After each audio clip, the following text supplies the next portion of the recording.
इस प्रकार की चर्चा हमें करनी नहीं चाहिए।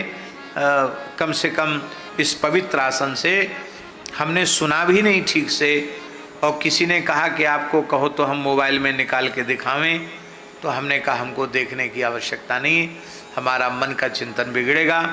अभी कुछ समय पूर्व किसी व्यक्ति ने बताया कि विवाह के बाद कोई दंपति घूमने के लिए गए और जिस नव विवाहता वधू को ही उसकी ससुराल वाले लोग भी बड़ी सती साध्वी समझ रहे थे, उसी ने अपने मित्रों को, अपने प्रेमियों को बुला करके अपने पति की हत्या कर दी। ऐसी घटना अभी कुछ समय पहले हुई कि नहीं हुई? अब आप कहो कि स्त्री का महिमा मंडन करो, तो इस प्रकार की जो राक्षसी प्रकृति की स्त्रियां हैं, दुष्ट हृदया हैं, जिनमें न सत्य है, न सदाचार है, न धर्म है, तो ऐसी स्त्री हो या पुरुष हो, उसकी प्रशंसा कहां से होगी? अब एक बात और हम निवेदन करना चाहते हैं। आजकल जमाना बड़ा विचित्र है। सही बात गलत बात क्या है, किस वक्ता के द्वारा किस प्रसंग में किस आशय को लेकर क्या कहा जा रहा है, इसके आद्योपांत संदर्भ का विचार करते नहीं हैं। और ये सोशल मीडिया इतना खतरनाक है कि आगे की बात और पीछे की बात काट करके जितनी विवादित बात है उसी को ले लेंगे और उसी को ले करके फिर इनकलाब जिंदाबाद शुरू हो जाता है। अमुक आयोग और लड़ाई झगड़ा दुनिया भरे का शुरू हो जाता है। माताएं झगड़ा करने में एक नंबर पर, खूब लड़ी मर्दानी वह तो झांसी वाली रानी। पर झांसी वाली रानी तो स्वतंत्रता आंदोलन में लड़ी, और माताएं तो ऐसे ही खूब झगड़ा करने में कोई कसर नहीं छोड़ती हैं, तुरंत झगड़ा खड़ा कर देती हैं, कभी मनुस्मृति को लेकर, कभी रामचरितमानस को लेकर के। लेकिन मैं बहुत विनम्रता पूर्वक कह रहा हूँ कि यह जो कुछ धर्म शास्त्रों को जलाना या उनका तिरस्कार करना, ये महद अपराध है। इसका परिणाम कितने कल्पों तक नरकों में भोगना पड़ेगा नहीं कहा जा सकता है। कहीं स्त्री की निंदा नहीं है धर्मशास्त्र में, कहीं भी। किंतु जो दोष दुर्गुण से युक्त है उसकी निंदा होगी कि नहीं होगी? स्त्री हो या पुरुष हो, ब्राह्मण हो या चांडाल हो। सती साध्वी पतिव्रता माताओं के चरित्रों से इतिहास पुराण भरे पड़े हैं।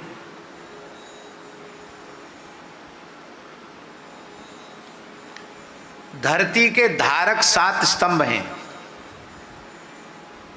धरती के धारक 7 स्तंभ हैं। उन 7 स्तंभों में गोभिर विप्रैश्च वेदैश्च सतीभिः सत्यवादिभिः अलुब्धैर दानशीलैश्च सप्तभिर धार्यते मही। उनमें एक खंभा तो स्वयं सती माताएं हैं और 3 स्तंभ सतियों के गर्भ से ही प्रकट हो रहे हैं। लोभ रहित पुरुष, दानशील पुरुष, सत्यवादी पुरुष आसमान से थोड़ी बरसेंगे, न धरती से निकलेंगे, वो किसी सती साध्वी पतिव्रता नारी की कोख से ही जन्म लेंगे। तो एक प्रकार से 3 तो ये और चौथी वो, तो 7 स्तंभों में 4 स्तंभ तो माताएं ही हो गई, और गोमाता भी गोमाता है तो 5 हो गई। बचे कौन? विप्र और वेद, वे भी उन्हीं के अंतर्गत आ गए। तो कहीं भी निंदा नहीं है।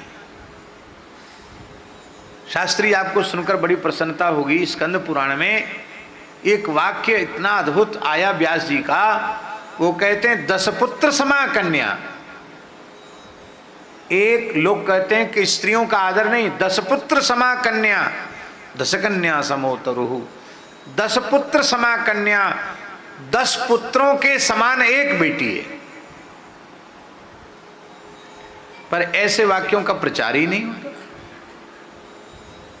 अभी हमने ब्रह्मत्या की बात कही थी, एक ब्रह्म हत्या का जितना पाप है उसका 10 गुना पाप स्त्री हत्या का है। 10 ब्रह्म हत्याओं का पाप एक स्त्री की हत्या का पाप है।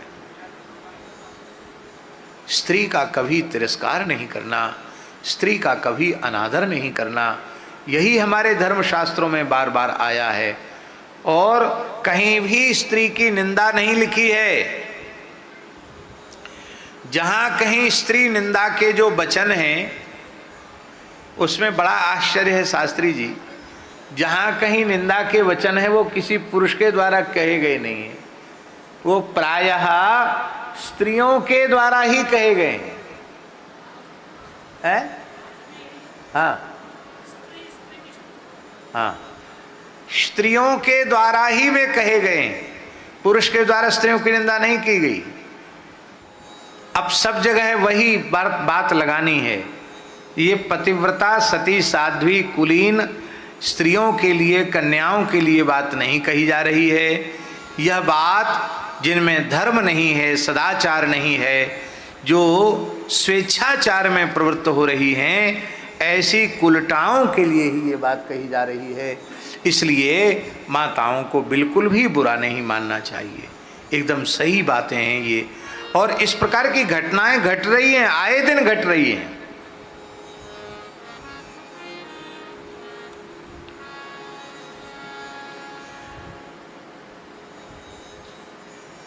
बहुत पुरानी बात है, अब तो बहुत ज़्यादा घटने लगी।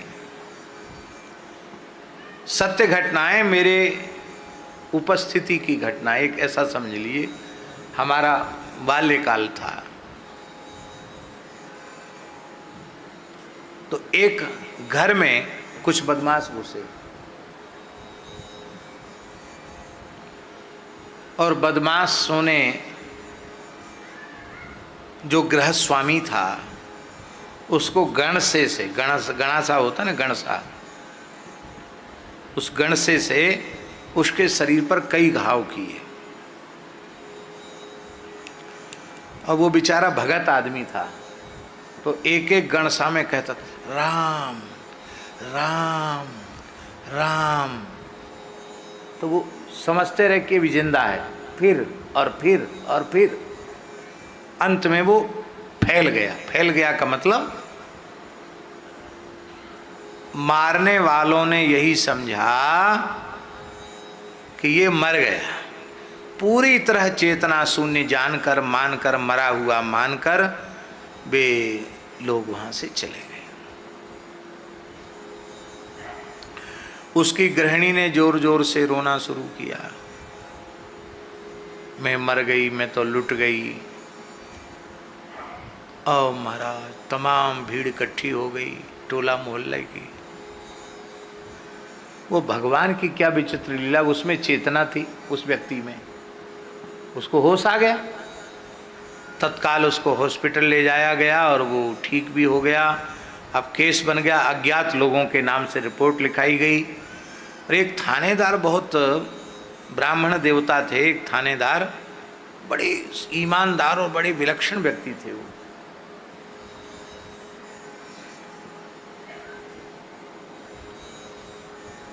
उन्होंने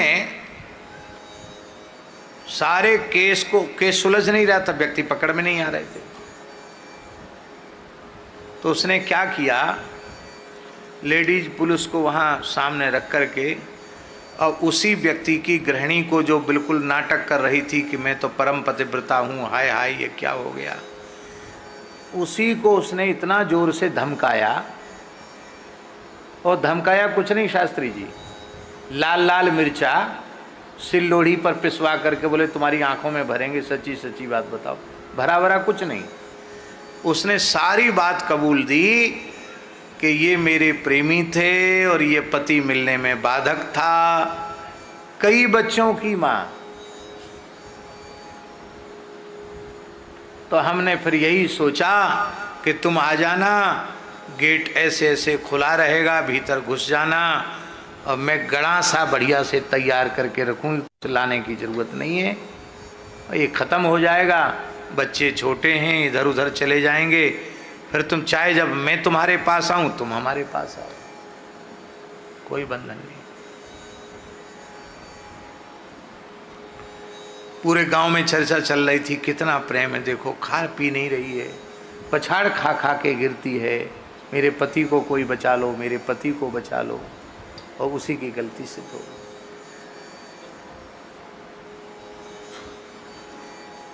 एक स्त्री दुराचारणी थी और उसका पति बहुत धर्मनिष्ठ सदाचारी था, बहुत दुखी था। उसने अपनी माँ से कहा कि माँ, और पिताजी से भी कह दिया कि मैं तो इस घर में नहीं रह सकता। क्यों? क्योंकि ये जो कुलक्षणा आई है ये हमारे सारे घर के परिवार के संस्कारों को मटिया मेट कर देगी, इसलिए इसको तो इसके घर विदा कर दो और मुझे अनुमति दे दो कि मैं बस अब चला जाऊं, हमेशा के लिए लौट के ना आऊं, राम राम भजन करूं गृहस्थी से। मैया ने कहा बेटा ऐसा मत करो, सब गड़बड़ हो जाएगा, बदनामी अलग होगी, मैं समझा दूंगी।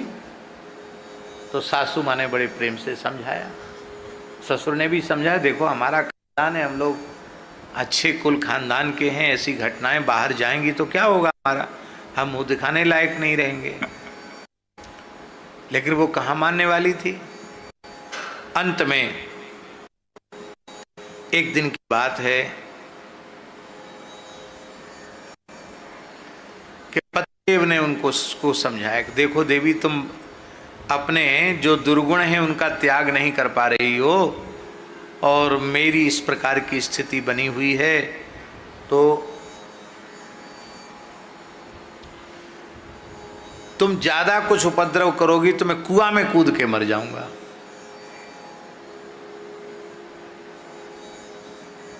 तुम्हें कुआं में कूद के मर जाऊंगा। बोले तुम क्यों मरोगी, मैं ही मर जाती हूं। तो वो दौड़ी कुआं में कूदने के लिए। सत्य घटना सुना रहे हैं शास्त्री जी, हाँ, कोई कहानी नहीं सुना रहे हैं। कुआं में कूदने के लिए दौड़ी और उसने दौड़ करके एक बड़ा खंडा पत्थर रखा था, उसको धड़ाम से गड़ा और जोर से चिल्लाई, ए मैं मरी, और चली गई किनारे। उसके पति ने समझा कि अरे ये तो डूब गई, कूद के मर गई और अब पुलिस आएगी, अब तो भारी बदनामी होगी। उसने चारों ओर देखा तो केवल भम से आवाज आई थी कुआं में गिरने की, झम से आवाज आई और कुछ नहीं आया। स्त्री दिखाई नहीं पड़ी तो बहुत दुखी हो गया, अब क्या करूं। और उसने क्या किया स्त्री ने कि वो भीतर घुस गई, भीतर से उसने कुंडी लगा ली। आज जब वो आए तो उन्होंने देखा कि कुंडी तो बंद, खुला हुआ था दरवाजा, बंद कैसे हो गई, किसने बंद किया, लगा कहीं यही तो नहीं घुस गई। उसने खटखटाया, देवी तुमने हमको तो घबरा दिया और कि तुम कूद गई कुआं में, खोलो खोलो फाटक। वो जोर जोर से रोई, सास को ससुर को सबको जगा लिया। बोले देख लो, हम में सती सावित्री के जैसी पवित्र आत्मा हूँ, मेरे ओर तुम लोग लांछन लगाते हो, अपने पुत्र को नहीं देखते हो। अभी रात्रि के 1:30-2 बज रहे हैं, ये कहाँ से आ रहे हैं। माथा पटकने लगी। वो पुरुष इतना दुखी हुआ कि उसने तो झूठे को पत्थर पटका था, वो स्वयं कुएं में कूद के मर गया। लगता है किंतु इनके स्वेच्छाचार में रोड़ा अटकाने वाला पति हो तो उसकी भी हत्या करने में इनको संकोच नहीं होता। इनके स्वेच्छाचार में रोड़ा अटकाने वाला इनका भाई हो तो उस भाई को भी मार डालने में इनको तनिक भी संकोच होता नहीं है।